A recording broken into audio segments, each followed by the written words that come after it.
இயேசுவில் இணைந்திருமை சகோதர சகோதரிகளே, இந்த இரண்டாவது அதிகாரமானது தானிய படையல்களை விரிவாக நமக்கு எடுத்து வைக்கிறது. அதாவது நாம் தானியங்களை கொண்டு கடவுளுக்கு படையல் செலுத்துவது, அந்த தானியத்திலிருந்து அவருக்கு அதிரசம் தட்ட அந்த எண்ணெயிலே அதாவது சுடப்பட்ட பலகாரங்கள் வழியாக அந்த ஆண்டவருக்கு அவர்கள் படையை செலுத்துவதை எப்படி என்பதை இந்த அதிகாரத்தில் நமக்கு எடுத்து வைக்கிறது. அது மட்டுமல்ல, அதில் முதலில் அறுவடை செய்த அந்த கதிர்களிலிருந்து கொய்யப்பட்ட அந்த தானியங்களிலிருந்து இந்த தானிய படையலானது செலுத்தப்பட வேண்டும். இது மிக மிக முக்கியமானது.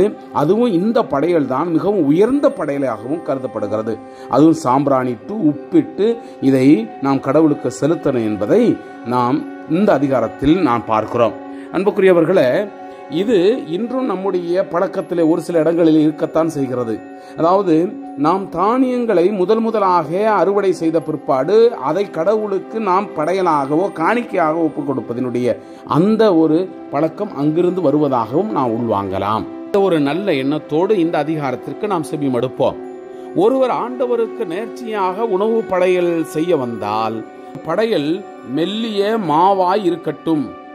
அவர் அதன் மேல் எண்ணெய் வார்த்து சாம்பிராணி பொடி தூவி அதை ஆரோனினுடைய புதல்வர்களாகிய குருக்களிடம் கொண்டு வருவார். குரு அந்த எண்ணெய் சாம்பிராணி கலந்த அந்த மாவில் கை நிறைய எடுப்பார். நினைவு படையலாக அதை குரு பலிபீடத்தின் மேல் எரிப்பார். இது ஆண்டவர் விரும்பும் நறுமணமிக்க நெருப்பு பலியாகும். உணவு படைகளில் எஞ்சியது ஆரோனுக்கும் அவள் புதல்வர்களுக்கும் உரியது. ஆண்டவருக்கான நெருப்பு பலிகளில் அது மிகவும் தூயது.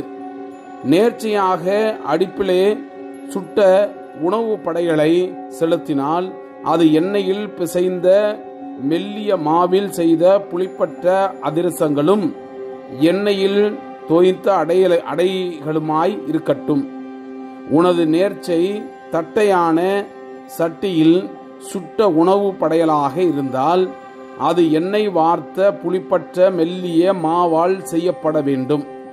அதை துண்டுகளாக பிட்டு அதன் மேல் எண்ணெய் விட வேண்டும். அது ஒரு உணவு படையல். உனது நேர்ச்சை சட்டியில் செய்யப்படுகிற உணவு படையல் எனில் அது மெல்லிய மாவால் எண்ணெயில் செய்யப்பட வேண்டும். இம்முறையில் செய்யப்பட்டவற்றை ஆண்டவருக்கு உணவு படையலாக செலுத்துவாயாக. அது குருவிடம் வந்து சேரும்போது அவர் அதை பலிபீடத்திற்கு கொண்டு போவார். குரு உணவு படையிலிருந்து நினைவு படையலை தனித்தெடுத்து பலிபீடத்தின் மேல் எரிப்பர். இது ஆண்டவர் விரும்பும் நறுமணமிக்க நெருப்பு பலி. உணவு படையலில் எஞ்சியது ஆரோனுக்கும் அவர் புதல்வர்களுக்கும் உரியது. ஆண்டவருக்கான நெருப்பு பலிகளில் இது மிகவும் தூயது. ஆண்டவருக்கு செலுத்தும் உணவு படையில் எதுவும் புளிப்பெரியதாய் செய்யப்படலாகாது. புளி, காரம், தேன் எதையும் ஆண்டவருக்கு நெருப்பு பலியாக்க வேண்டாம். அவற்றை முதல் பலன் படையலாக ஆண்டவருக்கு செலுத்தலாம். ஆனால் அவை இனி நறுமணமாய் பலிபீடத்தில் எரிக்கப்படலாகாது. நேர்ச்சியான எந்த உணவு படையலும் உப்பிடப்பட வேண்டும். உணவு படையலில் கடவுளின் உடன்படிக்கையாகிய உப்பை குறைய விடாமல் உன் நேர்ச்சைகள் அனைத்தோடும் உப்பையும் படைப்பாயாக.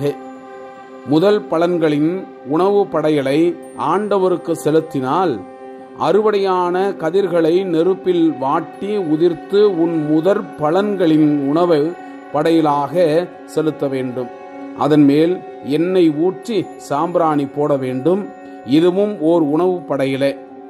உதிர்க்கப்பட்டவற்றிலும் எண்ணெயிலும் இருந்து நினைவு படையலுக்கான அந்த பகுதியை குரு எடுத்து சாம்பிராணியோடு எரித்து விடுவார்.